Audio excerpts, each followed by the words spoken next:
This afternoon, our keynote speaker is the one and only Jeff Teper. Welcome to the father of SharePoint, our friend, Corporate Vice President of Teams, OneDrive and SharePoint. We really hope you enjoy this keynote. Hey everybody, Jeff Teper here from Microsoft, and I am thrilled to be back with you at the European SharePoint Conference. This is an incredible event. I've come to it for many years, and it's just a great chance for us to connect, share our latest updates, hear feedback, learn from partners and customers presenting what they're doing with our technologies, and so much more. Obviously, this has been an incredibly challenging year in terms of what's going on with COVID and how it's disrupted organizations and people's lives, and how we've all learned to adapt the best we can. And it's been really gratifying to see the way Tracy and the team have adapted ESPC to continue virtually. And while I hope we don't do this for years to come, I'm so glad that we are doing it this way this year so that we can get you the latest information and again, stimulate the next round of feedback. Let me just turn my picture-in-picture on. So as Tracy highlighted, this year I took on responsibility for Teams as well as SharePoint. And so what I'm going to do is spend about the next 20-25 minutes sharing what our, how we're thinking about these things together and some of the big roadmap announcements we made at Ignite. So as I said, this is a particularly big event. I went back and looked, and this is the 5th anniversary of when I first got a chance to speak at ESPC back in Stockholm 5 years ago. And that was right on the verge. I had taken a year to work in corporate strategy when Satya became CEO. And we were making a huge investment in the next round of SharePoint and a little bit farther out in what was became Microsoft Teams. It had a different name at that time. And so that was the ESPC where we celebrated the progress we made, but we made a promise that much more was coming. And I hope you've seen in the last few years, the last ESPCs, we've lived up to this promise, but we're not done. Well, as we talked about, this has been the most important year in the transformation of collaboration ever. Clearly, we've gone through sea changes from the internet and cloud services and mobile devices, and seen how personal productivity has worked its way and transformed how companies work as organizational productivity. But this year, without any advanced preparation, we had to learn to do it all remote. And including things that are quite difficult, schools, hospitals, companies that had been dependent on in-person customers, everything was disrupted. And this was an incredible opportunity for us, providing collaboration tools to accelerate our roadmap, to learn and adapt from all of you. And so I really want to thank everybody for the feedback and support they've given us. And we're not done learning and transforming what we're doing. We're going to enter a new phase as more and more companies go to a hybrid model. And that's going to take another round of learning to figure out how everybody's included, whether they're in the workspace physically or remotely. So again, thank you for the partnership along the way in transforming work to hybrid in ways that I think we'll never go back from. So as I wanted to really thank everybody that the investments we were able to make to support all this remote work were only possible because of the support of all of you. Many of you, this conference is called the European SharePoint Conference in Azure and Office 365, but many of you were on the journey with us from the on-premises servers days, from Exchange, from SharePoint, from Lync and Skype for Business, and gave us a lot of feedback and support as we made the investments to go to the cloud, something we announced at the SharePoint conference in 2008. And we continued to invest and learn and grow and understand security requirements, productivity requirements, optimize the scale of the service and so forth. And we hit some pretty big milestones along the way. including, one I mentioned is that in 2016, we announced that we were doubling down in SharePoint at the Future of SharePoint event. And then the following year, we announced Microsoft Teams that would be a hub for teamwork that would use the collaboration and content management aspects of SharePoint, but bring in real-time chat and meetings and calling into a single hub. And that showed where the progress we'd been making, getting Office 365 to 85 million users, was just the start. And over the last couple of years, we continued to grow. And earlier this year, we announced we had over 250 million Office 365 users, 75 million using them Teams daily. And SharePoint, even though it's approaching its 20th year, grew 10 times in just the last 4 years. And it continues to grow faster than ever. So I say this not to celebrate our success, but thank you for the confidence in Microsoft and the investments that we were able to make and the feedback you gave us. I hope you've seen we've listened carefully and improved the products and services. And we don't take any of that for granted, as you'll all see in what's coming up next. So first, I want to frame things. Satya talks about Microsoft 365 as the world's productivity cloud, empowering every person and organization on the planet.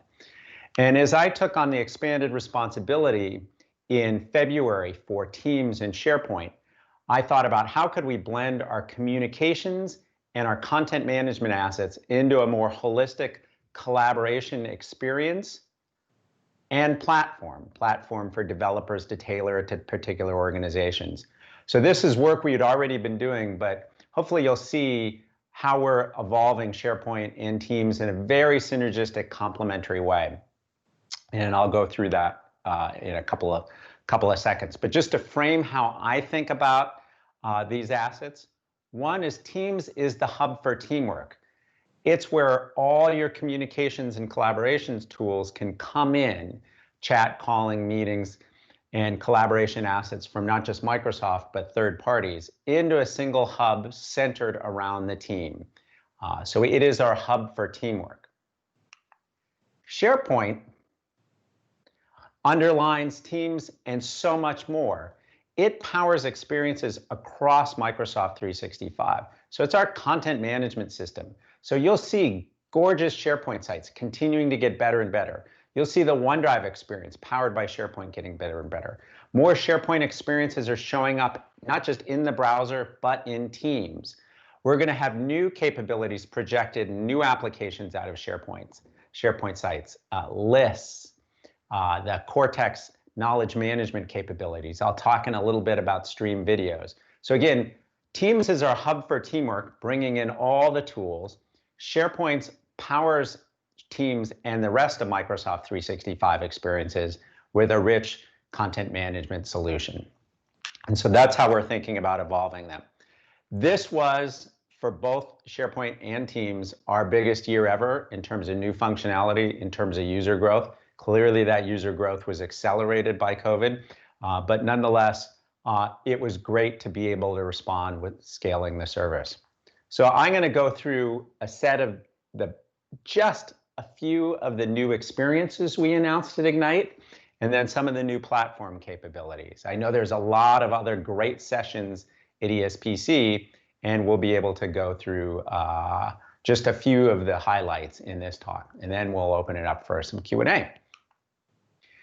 So many of you have seen that Together Mode is the way where we break down the barriers between people in their little boxes and put them in the same physical virtual space to give a greater sense of teamwork. We announced that this summer. The basketball league in the US used this as their virtual fan bases. And we're introducing new Together Mode scenes now, where panels and coffee bars and auditoriums and much more will be able to be selected by any user to create the appropriate kind of culture and climate and tone for a meeting. So we're really excited about Together Mode and how it's coming next.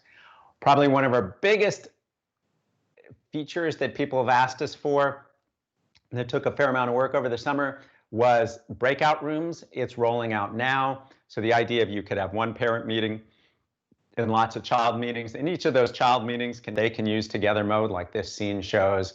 And so we're really excited about this combination of together mode, dynamic view, which I'll talk about in a second, and breakout rooms to give a company the way it can tailor all sorts of meetings in a larger virtual event. The next thing we've been talking about is how we can interleave content and presenters and attendees in more interesting and engaging ways. And so this is, next slide just shows just one of the things that's coming. There's a lot more we're doing. In this case, we're overlaying the presenter on top of the content. Some of you may see I'm doing this right now. I'm using an expensive dedicated hardware box that I ordered in my home. It doesn't do the background removal where I can have my picture overlaid on the content. We're going to be doing that in software, in Teams, fairly soon, and I'm really excited about that. The next area we focused on is not just how meetings can be more engaging, but how they can be more effective. And so we wanted to make sure that all the assets for a meeting, the agenda, the notes, the videos are organized in one place, linked to your calendar, whether you get to your calendar in Outlook or Teams or both. And so we have this feature called Meeting Recap, where whether you went to the meeting or you skipped the meeting and later want to go check out what's going on, you can see the meeting recap and stay productive and up to date. And so this is a way that also reinforces good behavior in having meetings with agendas and good note-taking and follow-up action items and so forth. So we're really excited. This is a place where we listened to a lot of feedback as people were doing online meetings about how we could help make them better. Next up is something SharePoint fans have known for a while, is how powerful the ability to templatize a solution for a particular type of project or Salesforce or HR group is this idea of templates. And so we are bringing the template concept to Microsoft Teams, where you can tailor a set of artifacts for different types of teams, and you can get them deployed over and over again in your organization. So that's just a few of the things we announced for Teams. That blog went on and on and on and included a lot of capabilities for meetings and chat and calling, new calling experience, new Teams devices. I didn't get a whole bunch of new things we introduced for Teams. I just picked a few highlights. Now I'm going to transition to some of the content management capabilities. And first, I wanted to talk about OneDrive. Again, we did a lot of news and innovation in OneDrive, but I'll call out the one big thing that I am most excited about is this feature called Add to OneDrive, where you will be able to basically create a shortcut to shared OneDrives that people have shared with you, SharePoint sites, to Teams, and OneDrive will remember them all in your namespace. It won't make a copy of the data, it'll be a shortcut. And anywhere you go in the browser, the sync client, PC, Mac, mobile, you'll have access to all those remote locations you've organized, and they'll be in your file pickers and so forth. So Add to OneDrive is just another example of how we're making OneDrive that place to get access to all your files. We're doing a lot in the core SharePoint experience. This is again the place where I picked a couple of slides, and we have about 100 things we could have talked about in terms of publishing experience and theming and layouts and so forth. But one of the biggest things we did announced that we should have done quite a while ago, and you can give me that feedback, is the notion of a persistent app bar in SharePoint. So wherever you go on your intranet in SharePoint, we will remember the sites, the news, the files, and you can always get back to them without having to remember URLs. So that's how we're making SharePoint even easier to use and navigate in the book, because many organizations have hundreds, if not thousands, of SharePoint sites. But we're also taking this the next step to bring it into Teams. A lot of people have asked me, is SharePoint going to go all into Teams? And we are going to bring all the functionality into Teams. I don't think everybody will use it that way all the time. I think tools like SharePoint and Stream and Power BI, they'll get used a lot just inside the browser, but they'll also be used inside Teams. So there's no or. I think there'll be dramatic growth in both. And so we're going to continue to enhance the browser-based SharePoint experience, but we're also going to bring it in a tailored way into Teams as a home site app. So people have asked us, they want to pin the top of the intranet in their organization inside Teams so their employees can find it right there. And we're excited that we announced that work, and much more is coming.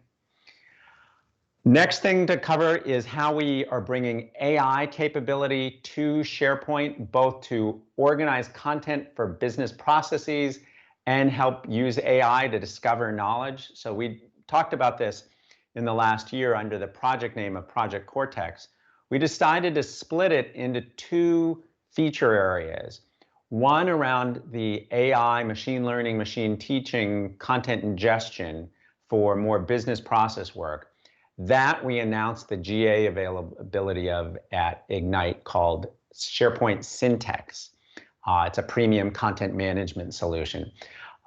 The other part of Project Cortex, the more knowledge topic discovery part, is still in public preview, and you'll hear soon how we're going to bring that to market. And so really excited about continuing to innovate in SharePoint with AI and power these new experiences to help people organize information better, discover it better, automate paper-based processes. That's the gist of what we're trying to do with SharePoint Syntex.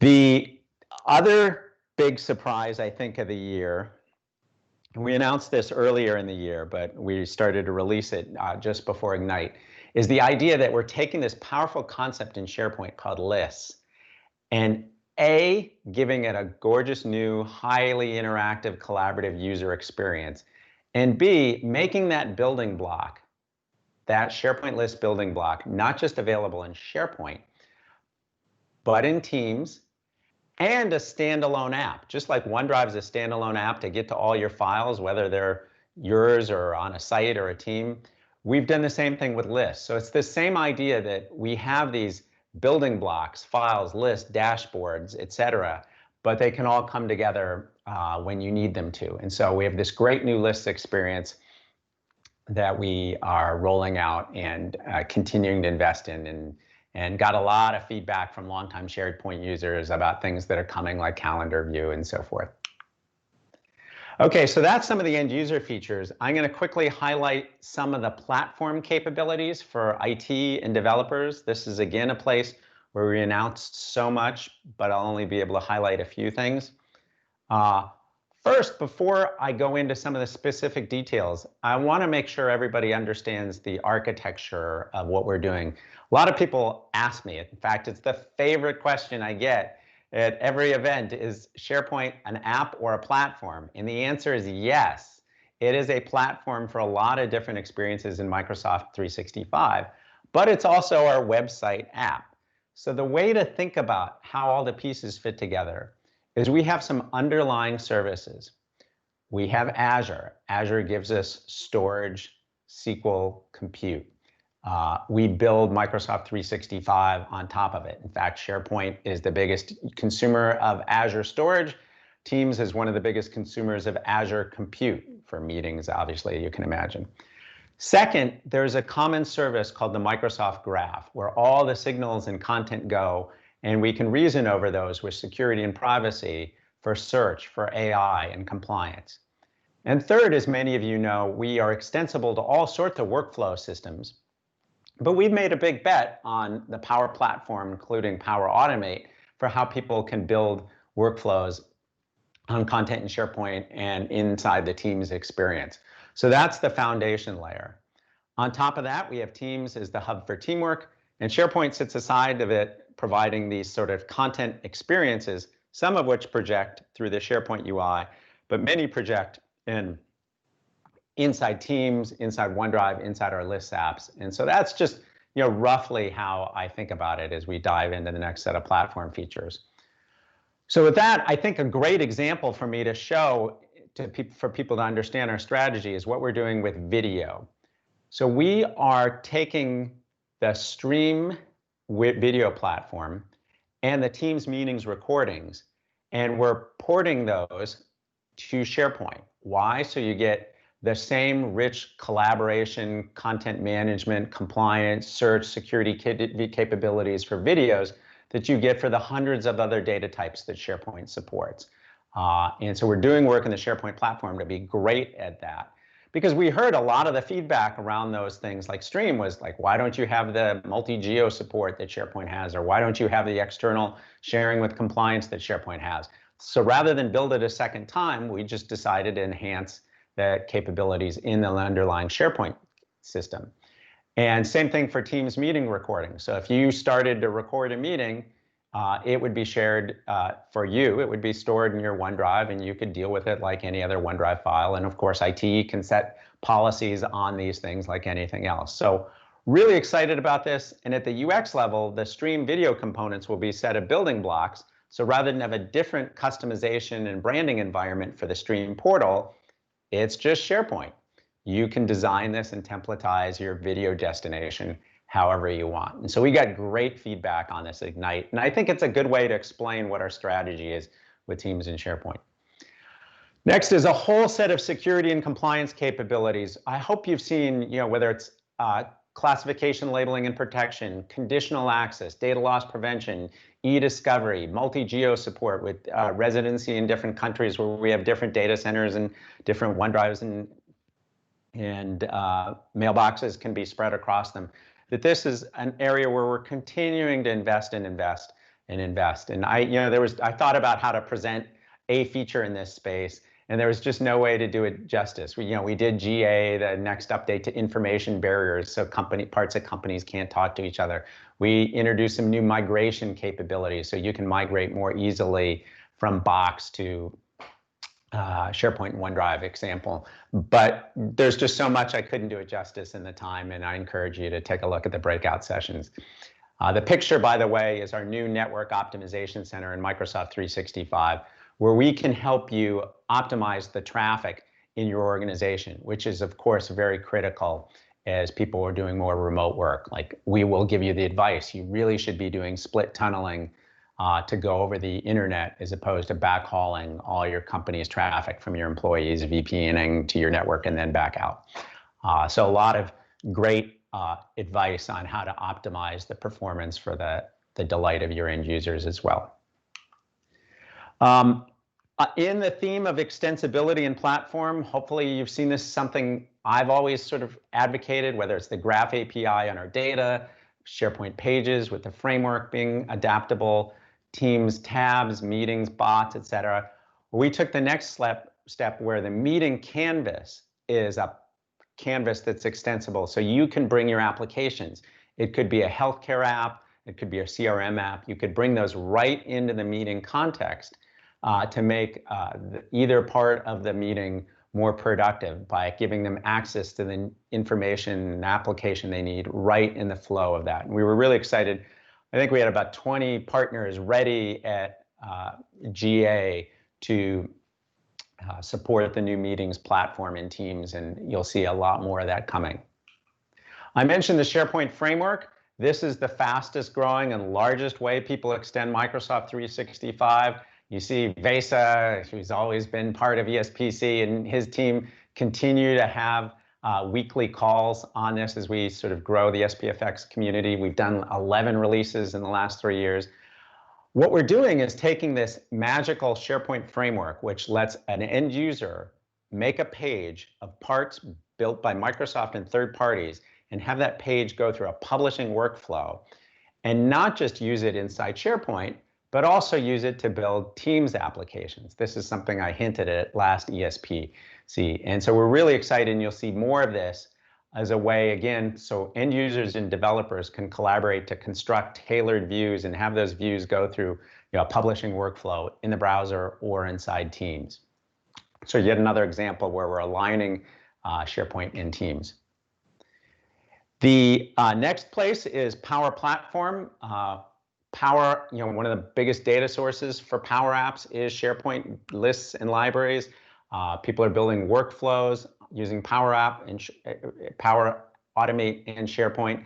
And we announced with something called Project Oakdale out of the Power Platform team, the ability to create and consume Power Apps right inside the Teams application. And so bringing the rapid development of Power Apps and the collaborative hosting of Teams together. And of course, you can talk to any data that you want to, whether it's the common data for service, SQL Azure, SharePoint data, third-party connectors. So again, making it easier to build these collaborative applications with more and more integration between the Power Platform and Microsoft 365.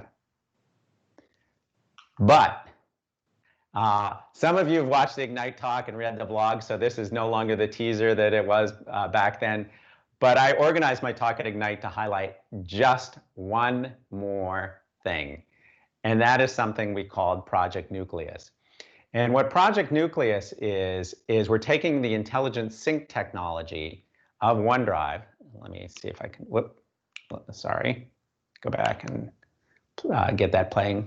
The intelligent sync technology of OneDrive connected to a little local database. We use SQLite for that. And that the web UI for our apps, the progressive web applications, will optionally, if that's installed, work against that local cache. And so as you may be able to see in this video, that we can support hundreds of thousands of items in a list offline. You can sort, filter, add new items, and it's all played back to the server when it's connected. So this is offline network resilience, and even if you're always online, blazing fast performance. And so we're bringing this soon to lists first, because we didn't want to wait till everything was done to bring the first stage to market. And so we'll bring it to lists first, and then you'll see it, this Nucleus technology that's part of SharePoint be used for more and more applications. So with that, I will close, and I put some links up in terms of my talk, the longer talk, and the blog that I did. Of course, I would encourage everybody who's not seen it to look at the SharePoint Lookbook. That's for anybody who hasn't seen SharePoint in the last 5 years, and you've been sort of, hopefully everybody attending this conference has seen SharePoint. But if you need sort of one thing to show somebody in 10 seconds, the new SharePoint experience, it's lookbook.microsoft.com. And so with that, I will revert back to me in full screen, and I'm going to bring up my colleague, Jenny Locati, who is going to help me with some Q&A for about, I guess, 10 more minutes or so. Super, thanks, Jeff. One of the questions that came in at the end was, what about the performance of Teams? It's currently using so much of the device's resources. I like it, but really it's a downer when you're using Teams and some other heavy apps. Yeah, there's reality and there's perception there, and we're working on both. So, we're making a series of architectural investments in Teams to make it consume less resources. Just to highlight a few, and this is a place where we're doing 100 things, but I'll just highlight a few. One is, like I kind of described with Nucleus, is Teams will have a local cached mode. So chats and channels will interact with the local cache as opposed to do network requests for those, and that'll make the Teams app faster. We are making some internal architecture changes to the underlying JavaScript frameworks that Teams are using. That's going to improve performance.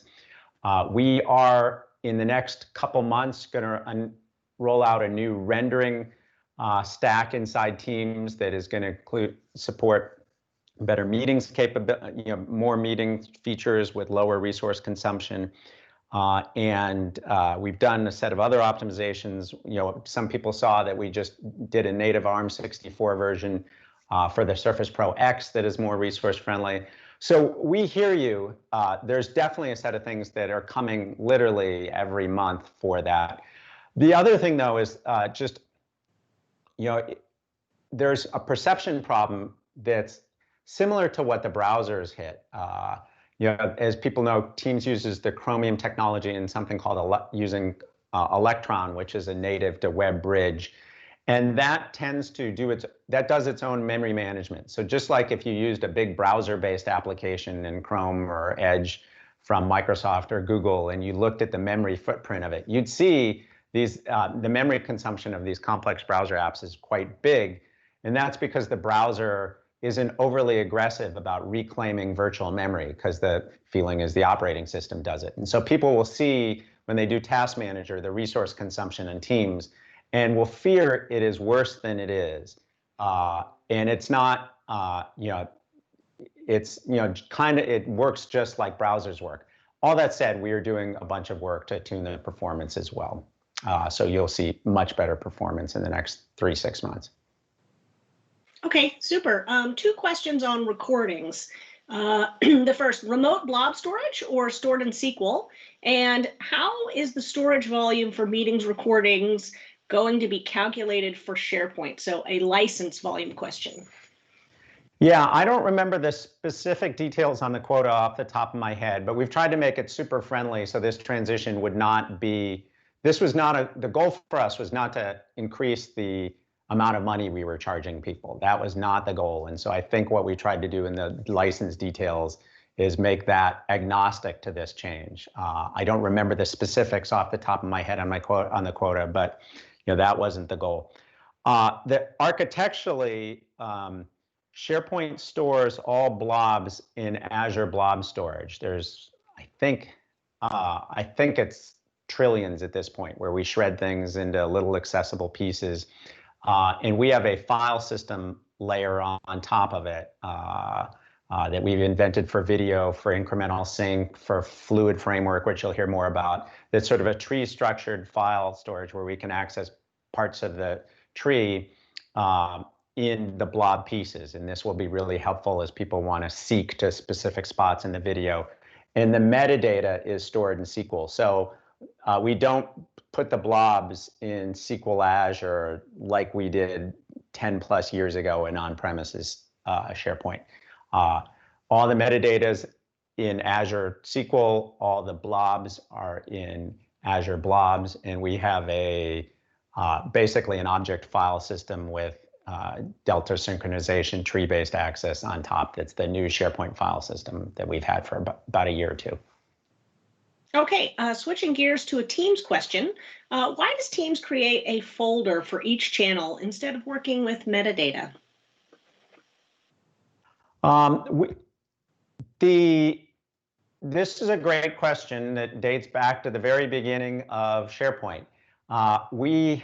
There are passionate religious advocates for metadata, and who say, look, this is so clearly a better way to organize information logically as opposed to physically. It's it's multidimensional, it's more flexible, etc.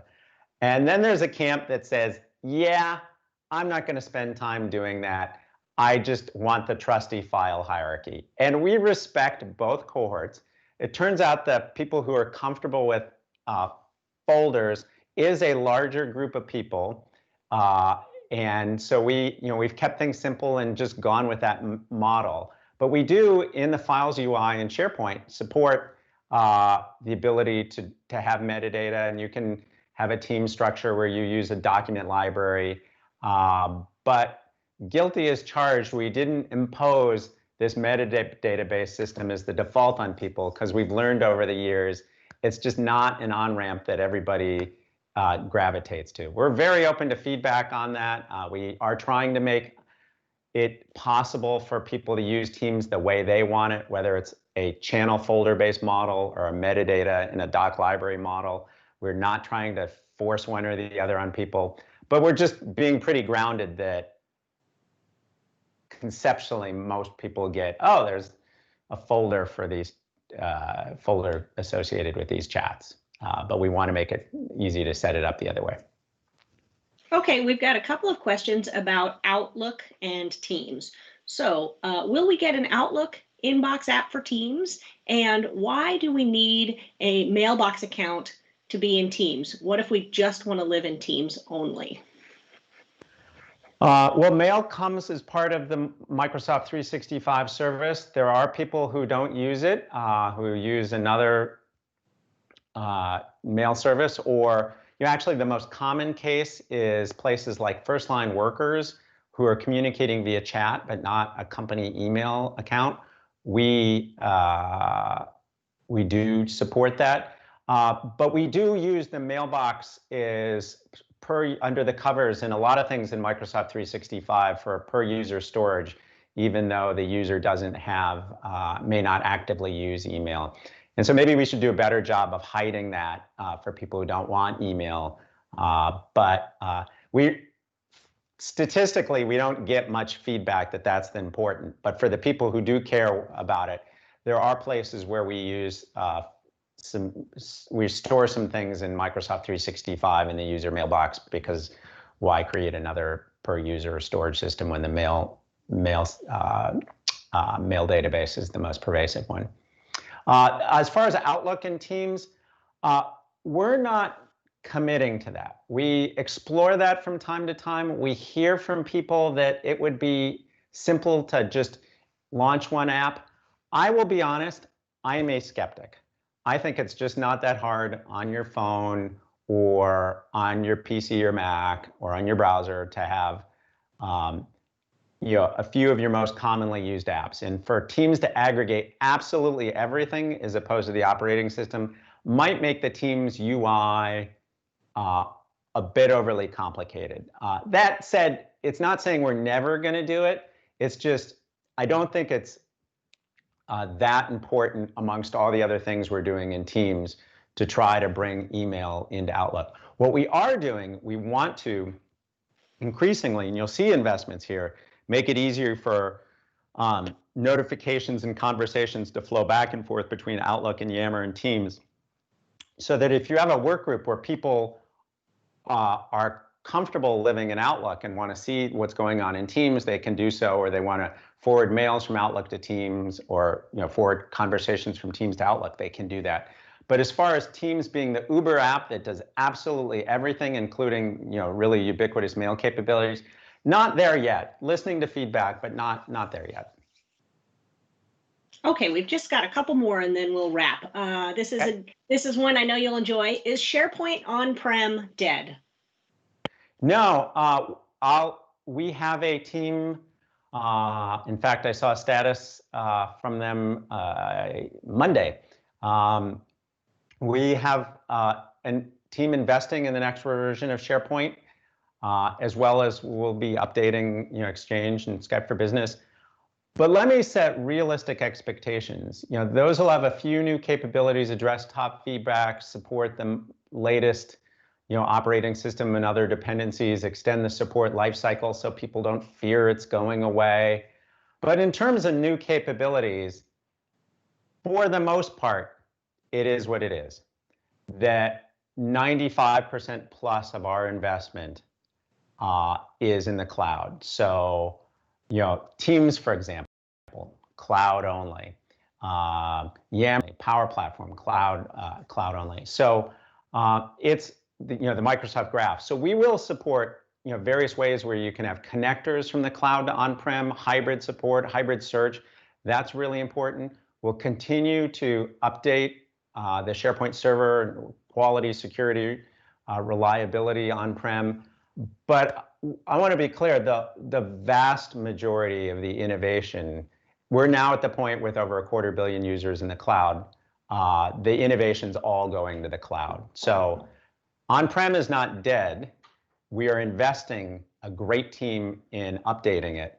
But realistically, not many new features. And we think, I'm open to feedback on this, but I think we've timed this just right. Doing this 5-10 years ago would have been way ahead of customers.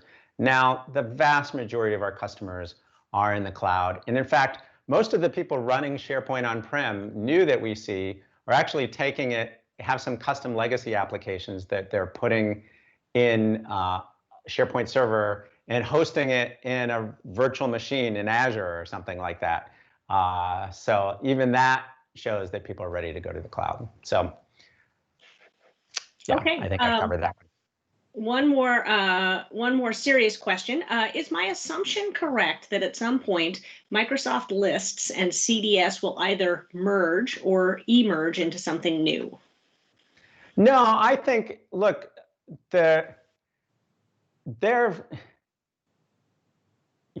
think my junior year in college, we took a class on file and database systems technologies, and we learned that there are different trade-offs in different storage systems.